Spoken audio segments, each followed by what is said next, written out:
Bueno, ¿cómo les va? Muy buenos días. Muy linda imagen de la ciudad de Buenos Aires. Este es el Congreso de la Nación. Mirando en lontananza, te diría, primero aparece la cúpula del Congreso. Más allá será algo lindante o cercano a la zona de Once, me parece. Un cielo un poco gris. Habrá que ver si tiene que ver con algún cambio climático. Exactamente, es la torre del Parque de la Ciudad, me dice el señor Luis. Así que nada, Luisito, muchas gracias. Y ahí veo un celeste más lindo, el otro estaba un poco agrisado, con poca nube. Así que bueno, estamos empezando un miércoles con 3 o 4 cuestiones muy importantes. Estamos con el señor Mauricio cantando y vamos a estar con todo lo que viene, tanto con la reunión mañana primera de la bicameral de DNU, como lo que está pasando con las cuestiones políticas, reuniones del ministro del Interior con gobernadores, lo que está como congelado, stand-by, que tiene que ver con algún acercamiento entre la Libertad Avanza y el PRO, y alguna declaración del Ministerio de Economía diciendo que tal vez el gobierno insiste con que otra vez acá en el Congreso se trate o la ley bases completa o alguno de los puntos sustanciales. Señor Cantando, ¿cómo le va? ¿Qué dice? Buenos días. ¿Qué tal, Pato? ¿Cómo te va? Sí, mañana tenemos la Sí. actividad, digamos, la actividad de la semana. Una semana en donde, recordemos que al no haberse prorrogado las sesiones extraordinarias, no tenemos agenda formal. O sea, no es posible que se reúna una comisión, porque en este momento estamos en periodo extraordinario, sin una convocatoria del Poder Ejecutivo. Pero existe esta comisión de la que hablamos ayer y vamos a volver a hablar hoy, que se llama la Comisión Bicameral Permanente de Trámite Legislativo, que tiene entre sus funciones la de debatir los decretos presidenciales que firma un presidente, en este caso Javier Milei, en cualquier momento del año. Mañana se va a constituir a las 12 del mediodía y va a fijar agenda de trabajo, y ya hay bastante ruido respecto a cuáles son los decretos pendientes a tratar, porque son muchos. Hay uno que es muy conocido, que es el 7023, que se firmó ni bien llegó Javier Milei al gobierno, pero hay más de 100 pendientes de la anterior gestión que algunos sectores del oficialismo quieren debatir. Bueno, en el medio hay una cuestión que es también básicamente social, gremial, política, que es lo que está pasando. Hoy hay, por ejemplo, paro de los trabajadores ferroviarios y atención que es una semana muy importante para ver lo que pasa con la cuestión del comienzo o no de clases, ¿no? Donde hay algún tipo de aseveración por parte del vocero Adorni indicando que tal vez se viene la declaración que estaba justamente en el decreto de que la prestación de los docentes es esencial y que por lo tanto no pueden convocar a paros. Esto, recordamos, estaba en el DNU, lo que pasa que después el DNU, esa parte, la justicia la declaró improcedente, así que bueno, habrá que ver porque es una cuestión muy sensible. Por un lado, lo que tiene que ver con el paro de transportes, básicamente paro ferroviario, y la cuestión docente, donde va a haber una reunión importante mañana y están esperando lo que hasta ahora no llegó, que es alguna propuesta a nivel nacional para que haya salarios básicos mínimos garantizados. Después, lo que te dice el gobierno nacional es que la educación es un tema provincial y que cada gobernador lo acuerde con los recursos que tiene, pero es un tema muy, muy importante. Vamos a estar en un ratito también con uno de los diputados que integra la bicameral, un hombre de la Libertad Avanza, recordamos, para ver lo que puede pasar con esta comisión. Son 8 los representantes de diputados, son 8 los representantes del Senado, y vamos a mirar qué es lo que puede terminar aconteciendo con la cuenta fina para conocer el resultado del tratamiento, primero en comisión, de este DNU. La hora, las 11 de la mañana con 4 minutos. Enseguida estamos con la primera nota. Recordamos que vamos a ir a un resumen de lo más importante con testimonios de muchos representantes. Así que nada, estamos en la primera mañana ¿De qué vamos a ver en un ratito, señor Cantando? ¿Cuál es su tema? Sí, lo que le decía diga. recién, este Sí. tema de la bicameral, vamos a detallar cómo va a ser la reunión de mañana, cómo son los temas que se van a plantear en esta comisión, y uno de esos puede ser justamente este decreto de necesidad de urgencia, el 7023, que tiene entre las medidas este capítulo laboral que, como decía recién Pato, la justicia declaró inconstitucional. En realidad lo que hace la justicia, o lo que hizo la justicia, es tratar si el gobierno podía tomar estas medidas mediante un decreto de necesidad de urgencia. Es lo que también tiene que hacer el Congreso. En caso de que el Congreso valide este DNU o cualquier otro, ya la posibilidad de objetarlo en la justicia es menor, porque sería el Congreso el que indica que hizo bien el presidente, o por lo menos que tuvo motivos para evitar el trámite parlamentario. Y así con cada decreto que se vaya firmando, esta comisión, la verdad que es muy importante, porque de alguna manera anticipa qué apoyos hay en el recinto a cada decreto, y si un decreto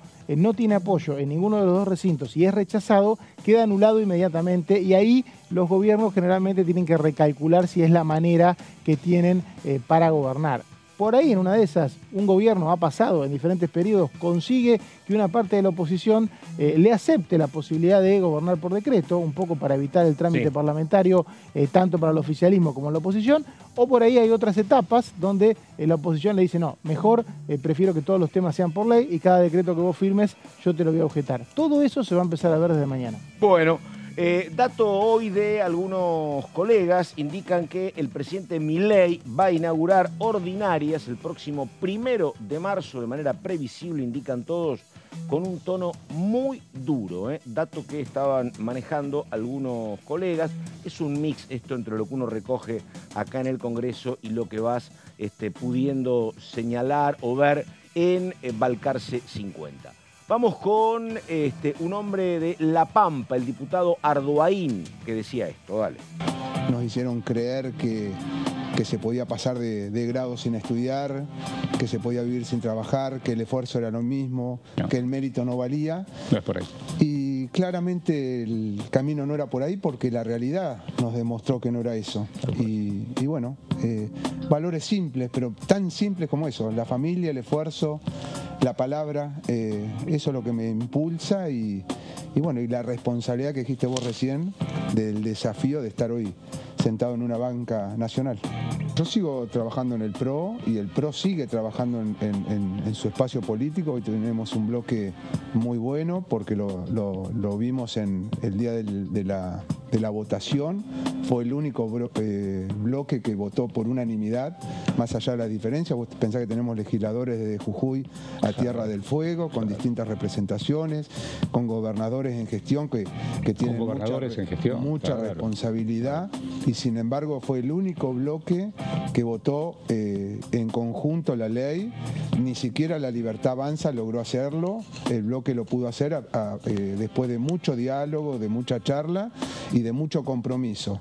Después de pacto, yo no sé si hay un pacto. Lo que hay una responsabilidad, y lo que nos pasa a los del PRO es que vemos en el proyecto de La Libertad Avanza de Milei muchísimas de las cosas que nosotros proponíamos como gestión de gobierno. Entonces las tomamos como propias. Puede ser que la usina pudo haber sido Sturzenegger, pero cuando vos abrís el juego encontrás espejos. No lo dudes. Nosotros tenemos esto de estabilizar la economía. Por supuesto, vos ves cualquier canal, cualquier medio, la realidad que estamos viviendo, la dureza de lo que estamos viviendo, si se aguanta, si no se aguanta, si la gente va a poder tolerarlo, pero el camino es uno solo. Lo otro ya se probó todo. Vos decís mirar más lejos. Yo creo que estamos en el camino correcto. Creo que el presidente el otro día hizo un análisis muy importante. Hay que mirar de dónde veníamos. Terminamos en diciembre con una inflación la más alta del mundo. O sea, increíble para la Argentina que uno sueña y quiere. Claro. La inflación siempre va para arriba. Hoy tendríamos que estar hablando de una inflación del 300, 400%. Y en diciembre fue un escándalo, pero fue del 25%. En enero fue un escándalo, pero fue del 20%. Entonces una inflación que hoy tendría que estar en el 300, 400% está en el 45%. Indudablemente se frenó muy duro, se frenó a falta de consumo, pero creo que es el camino. Si la sociedad a pesar de todo esto que nos están tirando los medios, los artistas, los gremios, algunos gobernadores, muchos de la política, si la sociedad no compra eso, sabe que es el camino como lo supo el día que tuvo que elegir. Pensá que, yo voy a hablar de La Pampa, que soy pampeano. En La Pampa gana un candidato que nunca fue a la provincia, contra un aparato que domina todo. Qué raro es. Domina quién tiene una casa del IPAP, quién saca un crédito del Banco Pampa, quién recibe un subsidio, y quién maneja la prensa. ¿Y cómo se dio eso? Y a pesar, bueno, tal vez por lo mediático, decís vos, No, yo creo que soy optimista en esto, creo que Argentina despertó, a pesar de toda la manipulación política y de la prensa también, y de los gremios. O sea, hoy somos todos partícipes de esto que nos sucedió. El pueblo se dio cuenta que el camino no era por ahí, esto de los no valores que hablábamos hoy, y le dio la oportunidad a alguien que viene por afuera de la política. Bueno, ahí está la palabra del diputado del PRO. Digamos que enseguida viene cantando, pero una frase fuerte de ayer fue la de Gustavo Valdés, que es el gobernador de la provincia de Corrientes, que estuvo recibiéndolo a Milei cuando el presidente Milei llegó para un encuentro en una fundación de origen libertario, que fue donde lo trató de traidor a Ricardo López Murphy. Bueno, y habló en dos oportunidades. Cuando lo recibió, después en el viaje que hicieron juntos, Valdés con el presidente Milei. ¿Qué dijo Valdés ayer? Me importan 3 carajos lo que diga Lustó. Lustó, recordamos que es el presidente de la Unión Cívica Radical y que había sido como muy crítico del titular del Poder Ejecutivo, así que la cuestión complicada también dentro de la Unión Cívica Radical. Recordamos que Lustó fue elegido presidente en reemplazo de Gerardo Morales hace muy poco tiempo, y una de las opciones en contra de él parecía que iba a ser justamente la de Gustavo Valdés. Ahora cantando Mauricio, señor. Sí, Pato, y con lo que te decíamos, la actividad de la semana en ambas cámaras, porque es una comisión bicameral, estamos hablando de este jueves a las 12 horas, cuando se constituya la Comisión Bicameral de Trámite Legislativo. El lugar va a ser el Senado de la Nación, el Salón Ilíada del Senado de la Nación, entre otras cosas porque la presidencia de esta comisión le corresponde ahora al Senado por un sistema rotativo que tienen las bicamerales. La citación la hizo oficialmente quien actualmente es secretario parlamentario del Senado, que es Agustín Justinian. Esto es para mañana a las 12 horas, y vamos a ver un poquito cómo está compuesta esta comisión, cómo va a estar integrada, a ver, que es un poquito lo que se discutió en esta semana. Vamos a la placa siguiente. Bueno, primero, ¿qué hace la comisión? ¿De qué se encarga? De pronunciarse. Esto es importante porque se pronuncia, firma dictamen, pero después, cuando repasemos nuevamente el reglamento, vamos a ver que es una comisión que tiene un poder relativo en términos de dictaminar, porque el pleno de los recintos puede ignorar de alguna manera si hay dictamen o no de determinados decretos, y después de 10 días hábiles someterlos a tratamiento. Pero aún así, como decía recién, es importante la composición para saber qué suerte puede tener el decreto en el recinto, ¿no? Porque como hay representantes de todas las fuerzas, bueno, por lo pronto, ¿qué hace, decíamos, la comisión? Bueno, se pronuncia sobre decretos de necesidad y urgencia, que son los que más nos interesan, porque son los que habitualmente usan los presidentes para evitar el trámite parlamentario. O sea, justifican la necesidad y la urgencia, una medida que bien podría haberse tomado por una ley. Hay algunas materias vedadas, siempre lo decimos, el tema de las cuestiones penales, ¿no?, electorales e impuestos son las únicas que no pueden estar en los famosos DNU. El resto puede hacerse, pero después tiene que tratarse en esta comisión. También otros decretos, que son los de delegación legislativa y promulgación parcial de leyes. Atención con el último, que en alguna época tuvo algún ruido en esta bicameral, porque la promulgación de leyes a veces suele tener algunos recortes, y bueno, si los presidentes interpretan que pueden promulgar la ley vetando algunos artículos, puede ser que esta comisión bicameral de alguna manera le objete esa decisión. Bueno, ¿quiénes son pueden los integrantes? vetar o agregar artículos a veces, ¿no? Sí, en realidad Inciso, es ¿no? una línea... Estoy pensando, perdóname, ¿sabes qué? Sí. Cantando, me acuerdo de aquel episodio que tenía que ver con el lavado, el choque del Ejecutivo y lo que era el Frente Renovador de Massa, ¿no? Sí, hubo uno anterior, que fue en el 2010, creo que fue el RAUCR, que estaba Ricardo Gil Lavere, se enojó mucho con una promulgación, porque lo que puede hacer el Ejecutivo es corregir algunas cuestiones de la ley sin violar dice el reglamento, el espíritu, el reglamento de la ley, el espíritu de la norma. Y la palabra ese espíritu es bastante difícil de interpretar, o por lo menos tiene muchas interpretaciones. El tema que no es el Espíritu Santo. Claro, entonces a veces pero bueno, es importante porque después el Congreso revisa esa promulgación. Y si esa promulgación se te va de las manos, y no tenés una mayoría para sostenerla, puede ser que te la agujeten, ¿no? Por eso siempre las comisiones de control a veces no son muy taquilleras en los medios, pero son muy importantes en este Congreso porque permiten el control que tiene el Parlamento, y los poderes ejecutivos no van a decir que hacen determinadas cosas para evitar el control, pero pasa todo el tiempo, ¿no? Esto, por ejemplo, lo de la promulgación, que como decíamos recién, es revisada por el Congreso. ¿Quiénes integran la comisión? Bueno, todas las bicamerales se crean por ley. Por eso no importa el reglamento de cada Cámara. No puede el reglamento de una Cámara ir por encima de una ley. Lo que hacen los presidentes de la Cámara, como dice el artículo 3 de la 26.122, que es bastante nueva, porque esto de los decretos de la Constitución del 94, creo que 2006-2007 recién se reglamentó. Lo que dice ese artículo es que el presidente de cada Cámara designa 8 miembros a propuesta de los bloques, respetando la proporción. ¿Quién interpreta la proporción? Los presidentes de las cámaras. No hay una interpretación que pueda hacer el recinto, digamos, porque en realidad puede hacerla. Tiene una legislación. Claro, tiene una legislación, puede hacerla y puede ignorarse por parte del presidente de una cámara, y puede decir, no, bueno, la interpretación que hizo el recinto a mí no me interesa porque para mí la proporción es esta. Esto puede hacerse en una bicameral, pero no en una comisión regular, donde el intérprete del reglamento es el recinto. Por eso hay tanto lío a veces cuando se crean las comisiones bicamerales. Acá, perdóname, la verdad, los argumentos, primero no me parecían de argumentos demasiado de peso los que tenía Unión por la Patria, que te decía queremos 4. Porque la verdad que el bloque de Unión por la Patria no es la mitad de la Cámara de Diputados. La verdad que ahí lo que pasa es que tendría que haber 3 diputados y un hombro, o una pierna, ¿no? Que no se podía. Bueno, pero la verdad que la representación de la Libertad Avanza es una representación importante. Porque son 2 cuando tienen solo 38 diputados. Exacto, el punto es que cuando vos haces proporciones, lo que te da, que eso lo vimos mucho cuando lo que son las elecciones legislativas, cómo se elige, por ejemplo, por el sistema de cuando haces proporciones, siempre terminás siendo por ahí un poco injusto con algunos de los bloques que tienen menos representación, y el que tiene más se queda con el último. Ahora, no necesariamente tiene que ser el estilo o el sistema o el método que implemente el presidente de una Cámara para definir los miembros de una bicameral. No necesariamente. O sea, lo que hace, el que define el criterio de proporcionalidad es la máxima autoridad de cada Cámara. Esto pasa con todas las bicamerales. Siempre hay lío en la composición.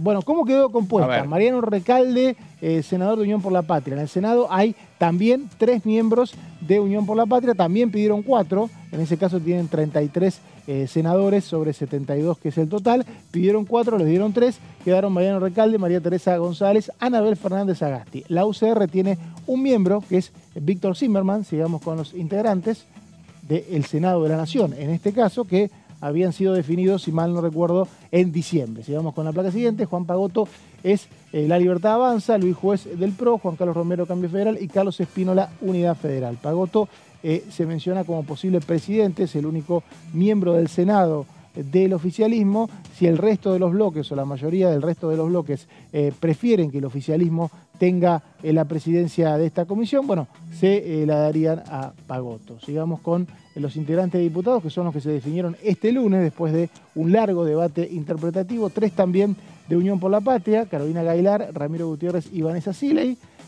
Uno solo de, no, en realidad son 2 de La Libertad Avanza, Lisandro Almirón, vamos a la placa siguiente, y Oscar Sago.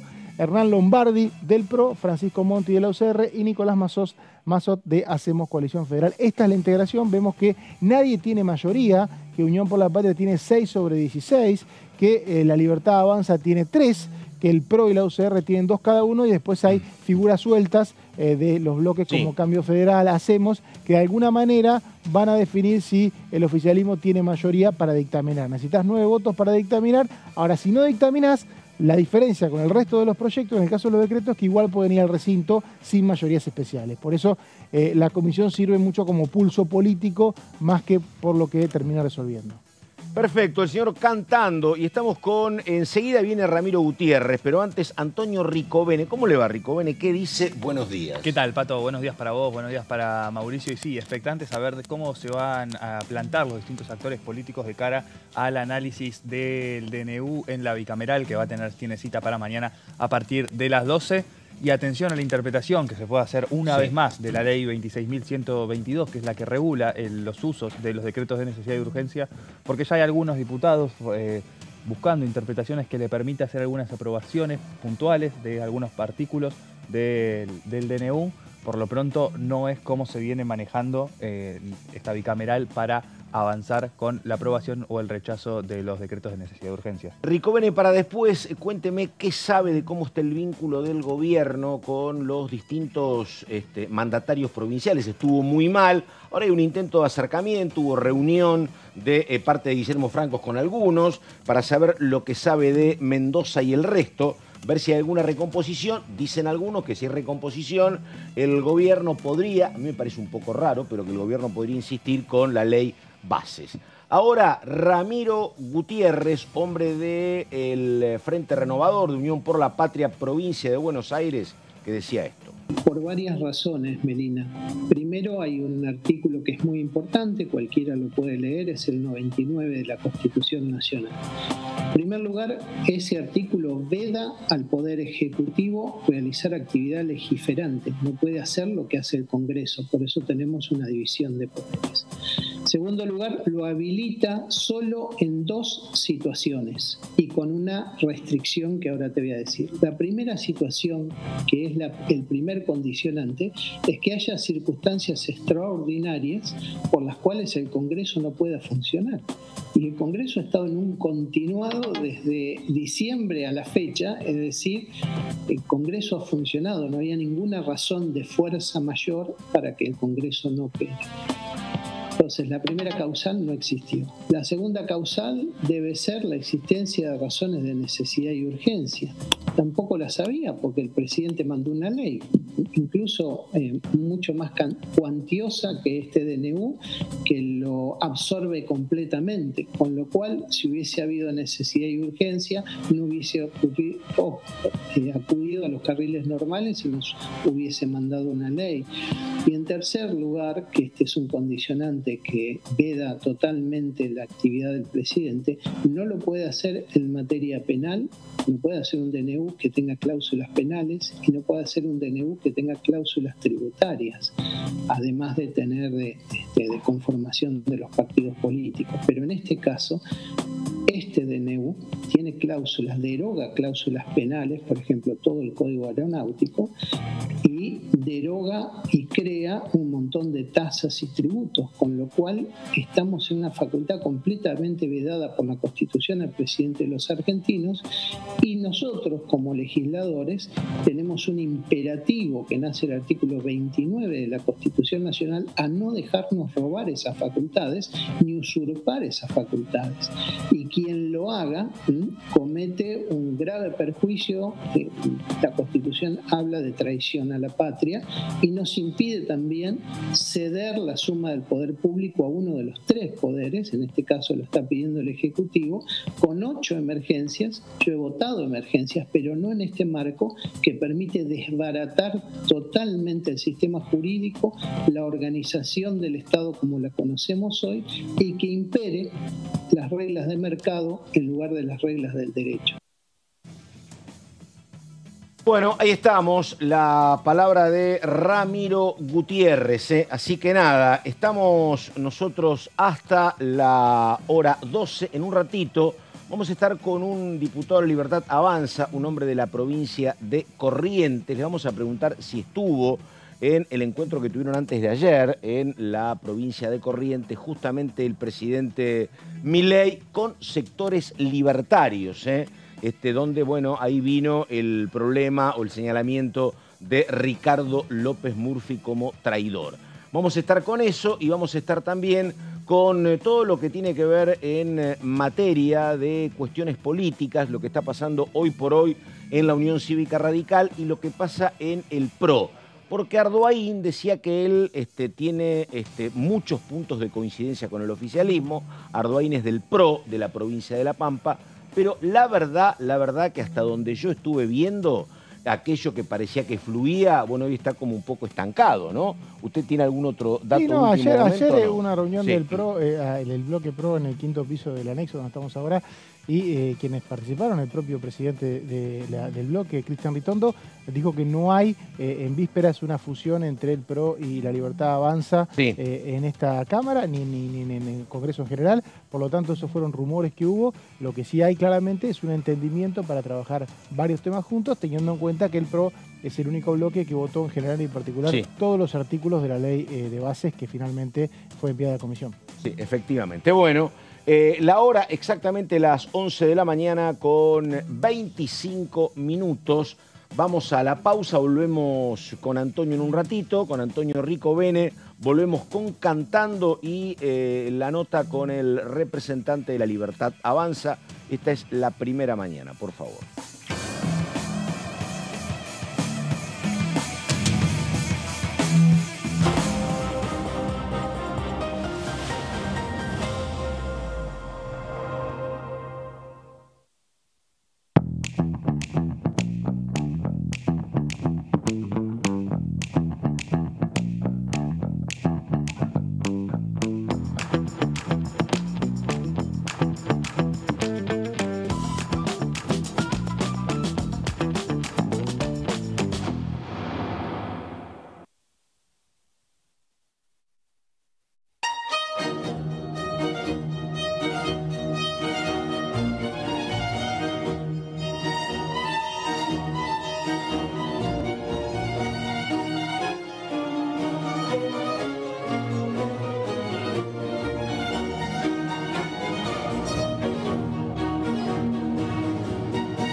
Las sesiones son el espacio donde los diputados debaten proyectos de ley para su aprobación, modificación o desaprobación. En una misma sesión se pueden tratar varios proyectos de ley. Desde el 1 de marzo, cuando el presidente las inaugura, se desarrolla el periodo de sesiones ordinarias. Entre el 1 de diciembre y el 28 de febrero se extiende el periodo de sesiones extraordinarias que solo pueden ser realizadas a pedido del presidente de la Nación. En el recinto, el bloque oficialista se dispone a la derecha del presidente de la Cámara, el bloque opositor mayoritario a la izquierda y en el centro los bloques con menos cantidad de integrantes. En el tratamiento, en general, los diputados tienen 7 minutos y los jefes de bloque entre 20 y 12 minutos conforme al número de legisladores que representen. La sesión es dirigida por el presidente de la Cámara de Diputados, que administra el uso de la palabra y las distintas instancias del funcionamiento.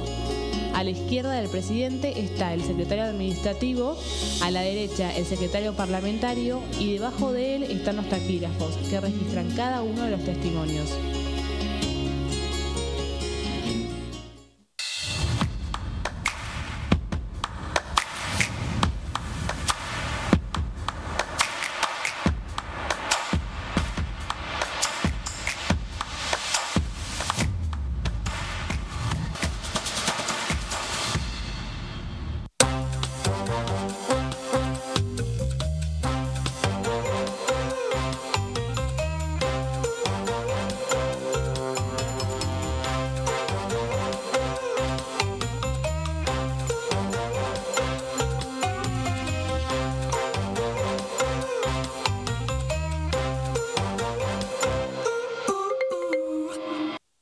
¿Qué diferencia hay entre la Cámara de Diputados y la Cámara de Senadores? La Cámara de Diputados representa al pueblo de la nación argentina. Esto significa que las provincias más grandes y con mayor cantidad de habitantes tienen muchos más diputados que las provincias más pequeñas. La manera de establecer las cantidades es proporcional. La Cámara de Senadores representa a las provincias. Cada provincia envía 3 senadores al Congreso Nacional. El total de senadores es 72, dado que las provincias argentinas son 24. Este es un número fijo. Por ejemplo, la provincia de Buenos Aires cuenta con 70 diputados nacionales y la provincia de Tierra del Fuego con 5. Pero tanto la provincia de Buenos Aires como la de Tierra del Fuego cuentan con 3 representantes cada una en el Senado de la Nación. Cada 2 años, el Congreso Nacional renueva la mitad de sus diputados y 1/3 de sus senadores nacionales. El mandato de los senadores es de 6 años, mientras que el de los diputados es más breve, dura solamente 4 años.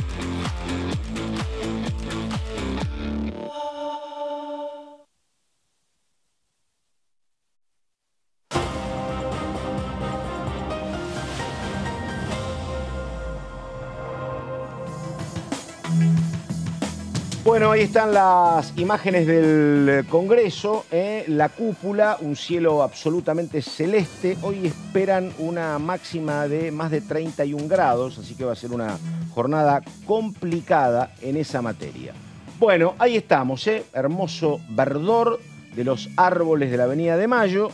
En lo que tiene que ver con la información parlamentaria, digamos que se conoció ayer un comunicado de los senadores de Unión por la Patria, que señalaron que se trata de un claro acto de provocación a nuestro país y de desconocimiento a las múltiples resoluciones de la Asamblea General de Naciones Unidas, la visita de Cameron, el primer ministro británico, a lo que es justamente el territorio de las Islas Malvinas. Es un dato, no sé si ha habido algo en paralelo del bloque de diputados, este es el bloque de senadores de Unión por la Patria. Nada, el funcionario británico declaró que la soberanía con la Argentina no está en discusión en un claro acto de provocación, dicen los senadores de Unión por la Patria. Bueno, 11 de la mañana con 30 minutos. Yo le preguntaba a Ricobene, esto de que el gobierno trata de mejorar el vínculo con los mandatarios provinciales, esto se logra a través de que haya mayor asistencia económica, básicamente. Sí, mayor asistencia económica y también es un poco el huevo y la gallina, ¿no es cierto, Pato? ¿Qué aparece primero? Si el apoyo de los gobernadores al gobierno o la asistencia económica. Bueno, dentro del radicalismo vemos este grupo conocido como Grupo Malbec, que muestra cierta intención de... ¿El Grupo Malbec es el grupo de Cornejo? El grupo de Cornejo, el grupo de Valdés, el grupo de Esdero, que también tiene su pata en esta Cámara, que lo que busca es, bueno, darle al gobierno una posibilidad de acercamiento, pero también una posibilidad de reunirse con otros gobernadores. Lo hemos visto esta semana cuando viajó Guillermo Francos con Victoria Villarruel a Corrientes, también acompañado por Javier Milei, pero también van a viajar la semana que viene a Mendoza, a la fiesta de la vendimia, donde ahí los va a recibir Alfredo Cornejo como gobernador. Va a ser el anfitrión de un encuentro de gobernadores donde también van a aparecer distintos mandatarios provinciales de la región, donde está por confirmarse si va a ir o no Martín Yarlora, uno de los que más ha sido críticos del gobierno nacional. Vamos a ver si va a ir finalmente Maximiliano Puyaro a este encuentro que Cornejo está armando para darle a Guillermo Francos y al oficialismo una especie de, bueno, dar vuelta de página para recapitular la relación. No sé qué dice el señor cantando, pero me parece a mí que hay falta de información y hay, no sé si la palabra es alarmante, pero falta docencia en los dos sectores. En el Estado Nacional y también en las provincias para explicar la real naturaleza de los vínculos. Digo esto porque el otro día me decía un economista, mirá, me dice, la verdad que yo puedo discrepar con otras cuestiones del gobierno nacional, no estoy de acuerdo con que vos, por ejemplo, hace 3 meses o 4 no le aumentás el salario, el haber a los jubilados y ni siquiera estás tirándole un bono. Un minutito, ya va. Sí, lo que estoy señalando es esto, ¿no? Que la verdad, tampoco los gobernadores te dicen por qué reclaman más, ni el Estado Nacional te dice por qué estoy quitándole recursos. Claro. ¿Te parece eso? Sí. ¿Falta información? No, falta información, falta ponerse de acuerdo en un hacia dónde ir, porque es cierto que no se le puede sacar de un plumazo todos los recursos que las provincias recibían de Nación de un momento para el otro.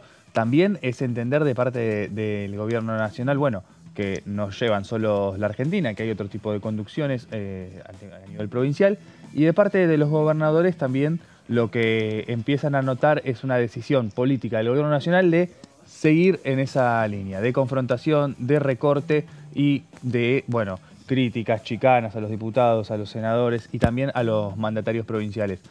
En algún momento se van a tener que poner de acuerdo, claro, porque si no pierden todos. Exactamente. Señor Cantando, ¿qué le queda pendiente? Diga, por favor. Sí, Comisión de Trámite Legislativo, la bicameral permanente de Trámite Legislativo. Vamos a hablar un poquito de cómo funciona esta comisión que se va a constituir mañana y que, me animo a decir, va a ser muy importante durante todo el gobierno de Javier Milei, porque suele tomar peso cuando los presidentes no tienen control del Congreso, porque justamente lo que hace es controlar o de alguna manera evaluar los decretos que firman los presidentes para evitar el trámite parlamentario habitual en la toma de medidas. Bueno, ¿cómo funciona esta comisión? El gobierno debe enviar los decretos dentro de los 10 días hábiles de su publicación. O sea, se publica un decreto, tiene validez desde el momento que está en el boletín oficial y a partir de ahí 10 días hábiles tiene el jefe de gabinete en funciones para enviar el contenido de ese decreto y que entre por mesa de entradas de cada una de las cámaras. Esta comisión debe expedirse acerca de la validez o invalidez de cada decreto. O sea, no evalúa el contenido formalmente. Esto es, no puede hacer lo que vimos, por ejemplo, con el proyecto de bases y todos los proyectos, que es aprobar un artículo sí, un artículo no, cambiarlo. Lo que hace es evaluar si ese decreto fue atinado, o sea, si tuvo el presidente justificativo para evitar el Congreso y tuvo, sobre todo en el caso de los DNU, la necesidad de urgencia, ¿no? Bueno, en un momento, Mauri, ¿te acordás que el radicalismo había dejado de trascender la posibilidad de modificar esta ley para que se puedan aprobar parcialmente algunos artículos, otros no, que se pueda discutir? Incluso Martín Tetaz había presentado un proyecto de ley. Hay un proyecto de Martín Tetaz, hay un proyecto de Martín Tetaz y hay un proyecto de Carolina Lozada para modificar y que funcione todo lo que estamos contando, funcione de otra manera. O sea, que haya 6 meses para tratar los decretos, que los decretos no queden sancionados, o sea, no tengan validez si el Congreso ignora el tratamiento, que es lo que ocurre habitualmente. Todo eso quedó en veremos. Por eso, por lo pronto, tenemos estas reglas de juego con las que se va a empezar esta comisión mañana. Cumple funciones, esto sí, es por Constitución y va a seguir siendo así durante el receso legislativo. Esto pasa siempre, porque si no, un presidente podría firmar decretos diciembre, enero y febrero sin control parlamentario. Claro. Eso no pasa. Por eso cuando se dice que un presidente puede gobernar por decreto si tiene control del Parlamento, porque si no, tarde o temprano va a tener un problema, ¿no? En el caso de este presidente, no sabemos si no tiene respaldo del Parlamento para los decretos. Por ahora el Parlamento no tuvo una mayoría que rechace estos decretos, o sea que esos decretos tienen un aval tácito y desde mañana vamos a ver si también no tienen un aval material. Sigamos como... una vez que el proyecto llega y la comisión lo recibe, tiene 10 días hábiles para pronunciarse. En realidad, en lo que dice el proyecto de ley, la ley, es que tiene 10 días hábiles para pronunciarse, no significa que no pueda pronunciarse después. Los dictámenes van a los plenarios de ambas cámaras. Lo que sí se establece, y esto es una gran diferencia respecto a cualquier proyecto de ley con el tratamiento de los decretos, es que si pasado 10 días hábiles la comisión bicameral no trata ese decreto, el recinto de cada una de las cámaras puede tratarlo, pero no necesita 2/3 como pasa con cualquier proyecto que no tiene dictamen. Simplemente puede, como dice, abocarse al expreso e inmediato tratamiento. O sea, no es que requiere que, bueno, como la comisión lo pisó, el recinto lo que va a hacer, el recinto va a pedir una mayoría especial. Esto ocurre con cualquier proyecto de ley, con los decretos no. Por eso el poder que tiene la bicameral es relativo, de alguna manera sirve para ver la relación de fuerzas que hay en torno a un decreto, pero no puede pisar un decreto y evitar que el recinto se pronuncie como sí ocurre con los proyectos de ley. sigamos con lo que tiene que ver con el funcionamiento, y esto es lo más importante, ¿no? El rechazo de ambas cámaras a un decreto implica su derogación. Quedan resguardados los derechos adquiridos durante su vigencia. Esta última oración a veces se olvida, pero está en el proyecto, está en la ley la 26122. Por lo tanto, si un decreto es rechazado por ambas cámaras, inmediatamente, me gusta decir a mí, es un delete. Tac, control, no me acuerdo cuál era ahora, y delete, si no directamente, yo creo que todos seleccionamos y ponemos delete. Bueno, Sí. si ambas cámaras rechazan un decreto, desaparece por completo, no queda nada de ese decreto. Por lo tanto, en ese momento, de ahí para adelante, ese decreto no sirve. Lo que dice la ley 26122 es que los derechos adquiridos durante el tiempo que el decreto estuvo vigente se mantienen. Esto es, por ejemplo, una reforma laboral, bueno, en este caso la justicia lo objetó, pero algún artículo del DNU que es tan polémico, el 7023, que es un poco el que se va a empezar a debatir seguramente. Y la derogación de ley de alquileres. La derogación de la ley de alquileres, bueno, los contratos firmados estos meses van a seguir vigentes los 2 años. Ahora, desde el momento que las 2 cámaras lo rechazan, esa ley de alquileres vuelve a estar vigente porque la derogación desaparece. Por lo tanto, es importante saber qué mayorías hay en cada cámara para apoyar o rechazar cada decreto. Bueno, ahí estamos. Yo creo que es un tema importante, es para Cantando seguramente no, porque tenemos una mirada distinta y la verdad, la de él es muy valiosa. Habrá que ver el tono, ¿sabes qué? Me parece a mí, del mensaje del presidente Milei el próximo 1 de marzo. La cuestión tuvo mucho enfrentamiento verbal, hubo cargos, acusaciones. Tal vez si hay un mensaje que a mí dicen que va a ser duro, tal vez después me parece que la unidad y conseguir los 129 diputados puede ser un poco más sencillo o un poco más complejo. Y perdón, los Pato. vínculos, no sé si es la palabra más adecuada, pero los vínculos personales que pueden estar o más afianzados o un poco más deteriorados, decime. Vamos a ver si hay mensaje. Sí. También el 1 de marzo. No olvidemos que en su última asamblea legislativa en la que asumió Javier Milei, el mensaje fue afuera del Congreso, dándole la espalda a los diputados y a los senadores. El presidente, o sea, la persona electa como presidente, no tiene la obligación de hablar, sino de jurar. Ahora, en lo que tiene que ver con la apertura de sesiones, creo que hay algún tipo de requisito de pronunciarse ante la Asamblea, ¿no? Me decía un historiador que un tal Hipólito Yrigoyen no venía. Mandaba un encargado, efectivamente. Pero bueno, es en los años 20 y 30. La palabra de un radical, justamente radical de Formosa, el diputado Carvajal, que decía esto. Yo he venido batallando para que se conforme esto. De hecho, planteé en la sesión especial una cuestión de privilegio contra el presidente de la Cámara. La verdad es que ya estábamos pensando seriamente en presentar una denuncia penal, más allá que en lo personal no soy muy de la idea de politizar, de judicializar estas cuestiones que son más bien de naturaleza política, pero ante la negativa del presidente de la Cámara lo estábamos evaluando con mucha seriedad. Por suerte, bueno, tomó la decisión que debió haber tomado hace 2 meses de designar a los integrantes de la comisión, y está bueno que tengamos ya una fecha de potencial inicio del trabajo. Bueno, estamos con el diputado Lisandro Almirón, lo hemos anticipado, un hombre de la provincia de Corrientes. Recordamos que estuvo justamente el lunes en Corrientes el presidente Milei. Primera pregunta, ¿desde cuándo hay este énfasis libertario en Corrientes? ¿Existió siempre? Bueno, sí, de ahí es el viejo Partido Autonomista Liberal, por ejemplo. Sí, ¿no? sí. Así que nada.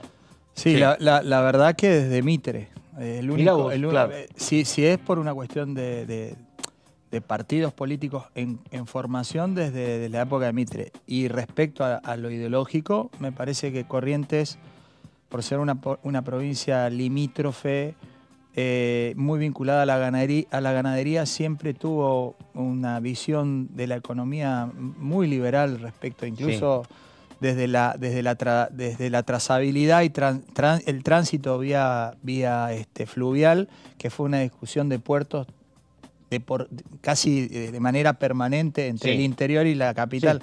Así que pensamiento liberal agroexportador hubo siempre. Y fundamentalmente se incrementa estos últimos años a través de los jóvenes, de la militancia digital, de las ideas que propaga Javier Milei en estos últimos años, penetró fuertemente a través de las redes sociales. ¿Cómo le fue a Milei en Corrientes? ¿Bien? A nivel cuando hubo la elección, la segunda vuelta, ¿cómo le fue? ¿Ganó? Sí, ganó. Sí, bueno, ganó. Está. A ver, el tema muy puntual y concreto es que usted es uno de los dos hombres, junto con el presidente del bloque, con Sago, integrante de la bicameral de DNU. ¿Cómo van a ser esos pasos? ¿Qué cree que viene? ¿Cómo se los imagina votando? Digo, hay gente que no pertenece ni al oficialismo explícito, ni a la oposición explícita. ¿Qué mira ahí Almirón? A ver. Bueno, en primer lugar, para fijar un poco la posición y la situación política de estos últimos meses, la comisión, de alguna manera, cada bloque ya había girado, digamos, la propuesta y los nombres de los integrantes de la comisión. De hecho, el Senado ya lo tenía conformado. Y recordemos que esto, digamos, tiene que ver con una incorporación constitucional, luego de la discusión de la constitucionalidad e inconstitucionalidad de los decretos. En la reforma del 94 se incluye esta posibilidad, digamos, del Poder Ejecutivo de dictar decretos de necesidad de urgencia. Y después se abre otra instancia que es la de la discusión, digamos, de la reglamentación de esos decretos, que a través de la ley 26.122 se reglamenta el ejercicio y se le da perfectamente, se le asignan los roles y el funcionamiento a la actual comisión bicameral. Almirón, le pregunto, el fantasma de que no logren los 129 votos que implicaría el rechazo, ¿cómo les pasó con el tema de algunos artículos en particular de la ley ómnibus? ¿Lo asumen ustedes como una posibilidad concreta de que no puedan reunir esos votos o no? En el recinto, ¿eh? Nosotros estamos, me parece a mí que el presidente, el ministro del Interior, el presidente de la Cámara de Diputados están haciendo un gran esfuerzo a través de las conversaciones con distintos sectores, gobernadores de provincia, bloques legislativos, distintas alternativas de diálogos que me parece que tienden a mejorar esta relación que pudo haberse dado por, como lo dijo el presidente de la Nación. Obviamente que ahí, cuando se abrió el artículo 5 con esos incisos, generó un conflicto de acuerdo a lo que se venía conversando. Hubieron desacuerdos, el presidente le llama traiciones. Sí. ¿Usted no cree que hay falta, yo recién hablaba con un compañero, ¿usted no cree que hay falta docencia del gobierno? Digo, porque el gobierno hizo mucho hincapié de pronto en la plata que se gastaba con artistas populares, pero hay un montón de cuestiones que me parece que no están explicadas ni por parte de las provincias ni por parte del Estado. Tú tienes que decir a un economista, che, ¿por qué las provincias tienen una economía saneada y la nación no? Bueno, rediscutamos discursos, pero no hay docencia del gobierno nacional de por qué algunos recursos que antes pensaban que tenían que ir para las provincias, ahora dicen no van más. Se discute el artículo, para la gente el 4H es nada, un oxímoron, no sabe lo que es, y a lo mejor faltan explicaciones de por qué hay recursos que antes se asignaban que ahora el gobierno considera que no tienen que ser destinados. ¿Puede ser? Sí, a mí me parece que esto tiene que ver con un sistema que se fue desvirtuando muchas veces por la práctica legislativa, es decir, vamos a transferir cosas que no son transferibles, vamos a utilizar la excepción como regla. Cuando uno empieza a girar más ATN de lo que genera el propio Estado para el sostenimiento de su educación, seguridad y salud, como pasa en muchas de las provincias, me parece que se empieza a generar un desorden que cuando aparece el Estado presente para desregular y para asignar roles, es decir, bueno, a partir de ahora el sacrificio no solo lo hace la nación, lo tienen que hacer las provincias. Si ajustamos la nación, hay que ajustar las provincias. Si se gasta menos en el sector público en la nación, también lo deben acompañar las provincias, sobre todo aquellas que no tienen, son deficitarias, pues la gran mayoría de las provincias, pues si no, La Rioja no estaría emitiendo estos bonos. Pero está bien, pero digo, es interesantísimo este tema, pero digo, en el tema del transporte, por ejemplo, ¿cuánto vale el boleto? Que me parece que falta, repito, faltan explicaciones, porque ¿por qué va a tener que pagar más por el boleto, el triple, un ciudadano de Bellavista o de Corrientes Capital que un ciudadano de la provincia de Buenos Aires? Porque la verdad, se le quita el subsidio al transporte a las provincias, pero no al AMBA. Eso venía pasando con el gobierno anterior. Estaban subsidiados. Pero ahora acá tampoco. Ahora, pero por y la energía también. Nosotros tenemos una facturación de luz donde nadie pague menos de 130.000, 120.000 pesos. Porque el tema es que cuando el gobierno dice que se ajusten las provincias, como dice Carolina Lozada, y usted va a un country acá y pagan 10.000 pesos de luz. Está muy bien, pero como dice una senadora decirlo, cercana al oficialismo, el problema es que no es la provincia, lo paga la gente. Digo, el subsidio lo paga el correntino cuando no hay subsidio. Sí, bueno, pero esas son reformas coyunturales electoralistas donde se beneficia la concentración de masas electorales, donde uno dice yo voy a dar todos los recursos del Estado, de todas las provincias, a un sector que me beneficia y me reporta más votos, donde importa mucho más financiar la política de la matanza que financiar toda la Patagonia o financiar el NEA argentino o que nosotros tengamos un tendido de gas. Sí. Corrientes no tiene gas. Pero por eso... Chaco, Formosa, Chaco no tiene agua. Pero sí, ya Formosa, entiendo, pero cuando vos decís no hay plata para los docentes y no hay plata para el subsidio al transporte, los que lo pagan son los correntinos de a pie. Totalmente. Bueno, pero ese es el problema. Esa es una discusión, por eso digo, acá el gran problema, y vuelvo a lo que el presidente llama tongos, son las corporaciones políticas que muchas veces, con tal de ganar una elección, no piensan en el país, no piensan que, primero que tenemos un país federal, sí. Segundo que no tenemos un país republicano donde hay división de poderes y cada uno tiene que cumplir su rol.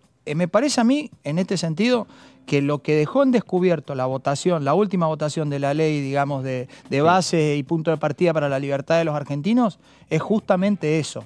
Hay corporaciones políticas que representan más que partidos políticos y provincia, intereses que están muy vinculados a sectores que se vinculan más a cuestiones muy particulares y sectoriales. ¿O qué cree? ¿Que todos los trabajadores van a estar representados en un paro que lo convocan 3 personas que cuando le tocan el bolsillo y empiezan a hablar de cómo se organizan y cómo no nos afectan tanto lo que es un patrimonio de todos los argentinos? Es decir, vamos...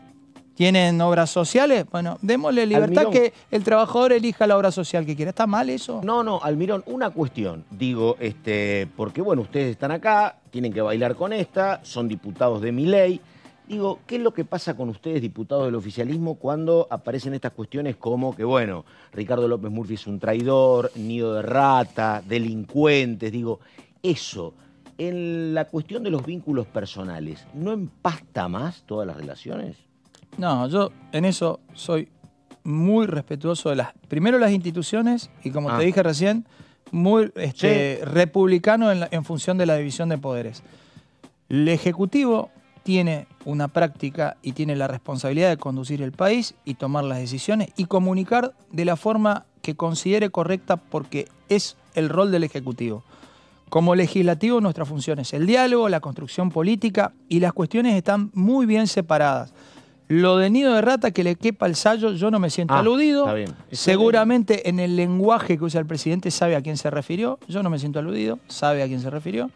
Y, bueno, y los que salgan a hablar serán que le dan, digamos, de alguna manera la afectación, pero porque algo le pasa. Pues yo la verdad no me siento así. Y si no me siento así, entiendo que todos aceptamos un lenguaje de pensamiento lateral que el presidente la maneja muy bien y está donde está. Está donde está porque... No la tenía esa, lenguaje de pensamiento lateral. Pero bueno, pero Almirón, y una más, porque parecía hace una semana que la cuestión de la fusión o el matrimonio con el PRO venía sobre ruedas, pero pasaron cosas. ¿Usted cómo porque sé de colegas suyos de Libertad Avanza que no están muy cómodos con eso, ¿no? Que ya en su momento, y me parecía bien, pelearon mucho la designación, por ejemplo, de Martín Menem antes que la designación de un hombre del PRO. ¿Usted cómo está con la fusión? ¿La comparte o no la comparte? ¿Mejor solos? ¿Cómo lo ven a eso? Yo creo que es fundamental defender la identidad. La identidad en cualquier construcción política es determinante. Cuando uno pierde la identidad, se tiende a también evitar responsabilidades. Entonces yo creo que cada uno es responsable de un sector de la sociedad y por eso nos votó la gente para que representemos la Libertad Avanza. Los trabajos de coordinación en la política, que son habituales, hay que acostumbrarse a hacerlos sin necesidad de estar todo mezclado. Digamos. Claro. Me parece que, juntos pero no entreverados, podemos ponernos en muchas cosas de acuerdo y me parece que en esto se viene trabajando muy bien. Como vos bien dijiste, tenemos 60 días, errores se pueden cometer, errores los puede cometer el oficialismo o la oposición, es parte de la política cometer errores. Perdóneme, porque ahora que dijo esto y hay poco tiempo y un montón de preguntas, el ministro Caputo dijo que a lo mejor se volvía a trabajar sobre la ley bases. ¿Sabe algo usted no? Sí, sé lo mismo que sabe. Está en comisión. Esta nueva condición es una ley que puede ser tratada en partes, por ejemplo, el paquete fiscal podría ser tratado, y me parece, a ver, como recurso de técnica parlamentaria, quizás sea la vía más rápida, pero en la manera que el presidente la había planteado, me parece que fue una discusión que le hizo muy bien a la sociedad. Y lo otro, digo, usted dice lo clave es preservar la identidad. Yo entiendo por esto de preservar la identidad que si hay algún intento o intención de unidad entre el PRO y Libertad Avanza, es más del PRO que de ustedes, o por lo menos en el caso suyo de Almirón, está más cómodo preservando la identidad que fusionado. No, la sociedad está más cómoda con eso. De hecho, votó en ese sentido, y quienes hemos tenido una apertura dialoguista de integración, por parte, porque la fórmula presidencial la integran en el Ejecutivo. Tanto el ministro de Defensa como el ministro de Seguridad son de Juntos por el Cambio y forman parte en la toma de decisiones del Poder Ejecutivo. O sea que el primer paso de la coordinación, de la apertura del diálogo, siempre se dio en la Libertad Avanza. Y la Libertad Avanza es muy respetuoso de la identidad. A nadie se le pidió que abandone su manera de pensar para integrar el gabinete. Y de la misma manera me parece coordinar esto en el marco del Parlamento significa lo mismo. ¿Usted estuvo en Corrientes el lunes, no? Sí, estuve. Estuvo. Sí. Y dígame, habló con el presidente, le pregunto, porque acá me estaban planteando esto, hasta donde usted sabe, ¿viene el presidente el 1 de marzo? No le pregunté eso. Está. No le pregunté eso. ¿Y percepción personal de Almirón, qué cree? Entiendo que es una persona respetuosa de su función, que no le tiembla el pulso para tomar decisiones, que las cosas que tiene que decir las dice y siempre las dice de cara a la gente. Así que probablemente esté donde tiene que estar, en el mejor lugar, que es comunicarse directamente con la gente, y el apoyo de los legisladores de la Libertad Avanza lo va a tener siempre. Correntino, abogado, hombre de la Libertad Avanza y además integrante de la bicameral del DNU. Almirón, muchísimas gracias. No, muchísimas gracias a usted. Bueno, nosotros tenemos que terminar acá. Enseguida el señor Horacio Embón. Antes estuvimos con el señor Ricovene, estuvimos con el señor Cantando. Por nuestra parte, nada más. Gracias y buenos días.